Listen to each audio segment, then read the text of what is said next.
السلام عليكم ورحمة الله وبركاته.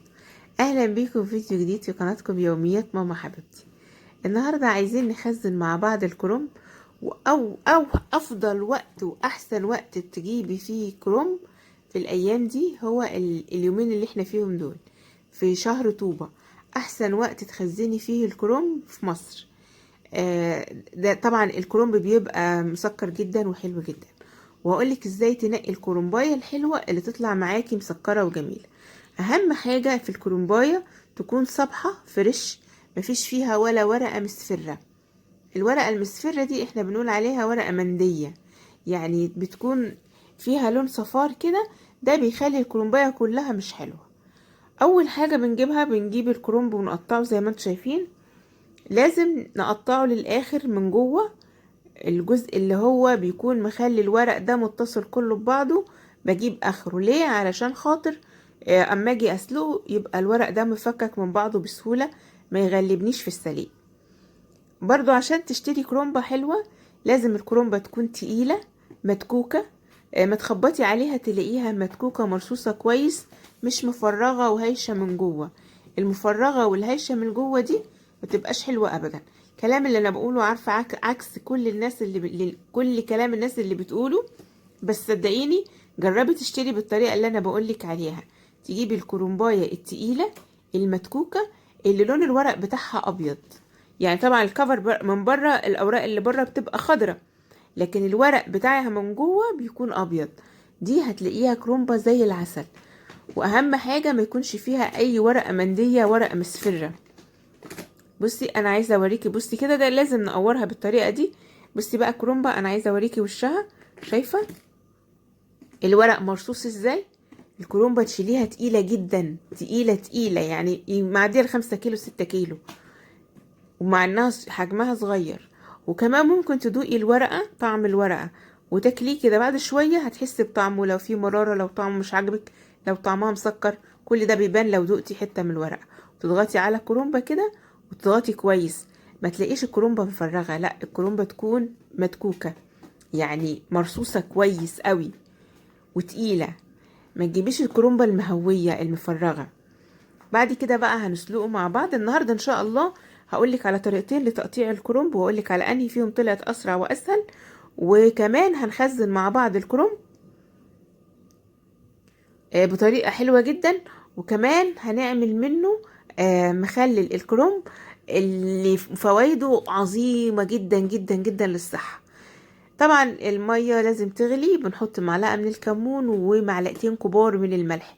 كل ما كترتي الملح كل ما بقى الكرنب احسن وافضل في الطعم وفي الجوده بتاعه الورق. يعني ما تقلقيش من الملح. حطينا معلقتين كبار ملح ومعلقه كبيره من الكمون. طبعا الكمون ده بيخلي الكرنب ما يتعبش المعده ولا القولون. بنبدأ نحط الكرومبة من الجزء ده، الجزء اللي هو اللي فيه العروق بنخليه هو اللي في الأول تحت. ولما تهدى وتبدأ تدخل جوه الحلة وكل الورق يبقى اتسلق، بنفضل ناخد بقى ورقة بورقة زي ما انتم شايفين كده.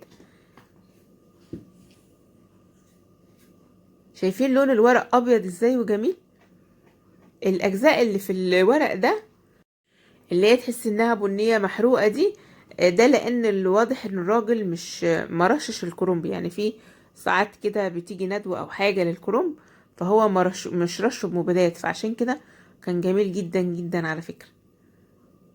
يعني من اجمل انواع الكرنب اللي انا اشتريته، وبتبقى صدفة جد يعني معاكي كده، بتبقى بالحظ. بس لو زي ما قلتلك كده تشوفي الكرنباية يكون ورقها ابيض وتكون تقيلة وتكون متكوكة. اول طريقة بقى للتقطيع معانا بالطريقة دي، بنيجي عند المنطقة اللي فيها العرق الكبير بتاع الورقة ونقصه بالشكل ده.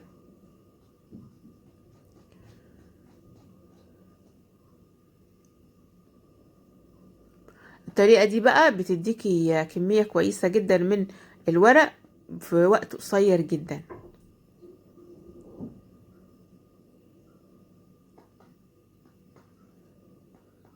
بنشيل طبعا الحواف اللي هي الرفيعة اللي احنا مش هنحتاجها، وبتفضل عندنا الورقة الأصلية أو الجزء الأصلي من الورقة بالشكل ده.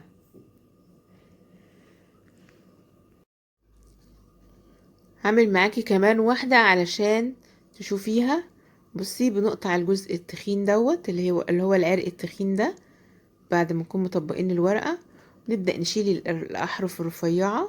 الحاجات دي أنا مش برميها خالص، هنخليلها مع بعض دلوقتي تحفة روعة جدا. الحاجات اللي هي الأجزاء الرفيعة والعروق والكلام ده مفيش حاجة بتترمي من الكرنب يا جماعة، إلا الأجزاء البايظة دي اللي هي لونها بني محروق، هي دي اللي ممكن أرميها. الكرنب النهاردة أنا جايباه ب10 جنيه، عندكم بكام؟ كل حد يقول لي بقى في التعليقات الكرنب عندها بكام اليومين دول.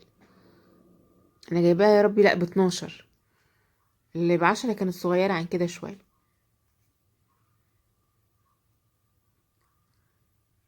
دي أول طريقة للتقطيع معانا. في طريقة تانية بصراحة أسهل من دي، ونتيجتها بالنسبة لي كانت أسهل وأسرع وأحلى.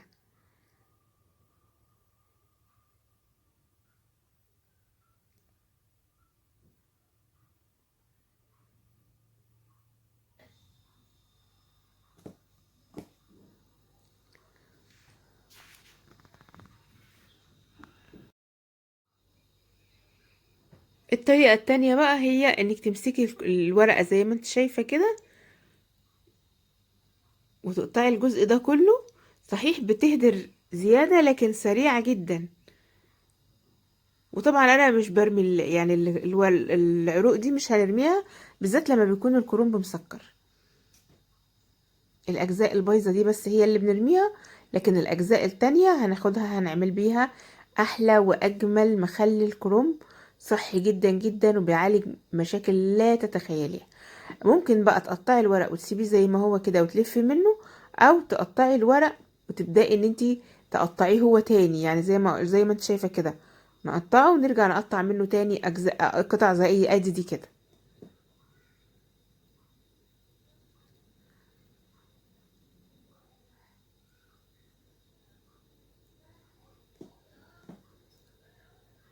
يعني ده الورق ده بطوله كده ممكن اخزنه زي ما هو بطوله كده، بعبيه في الكيس وبحطه في الفريزر، بيقعد بالسنه للسنه والله ما بيجرى له اي حاجه.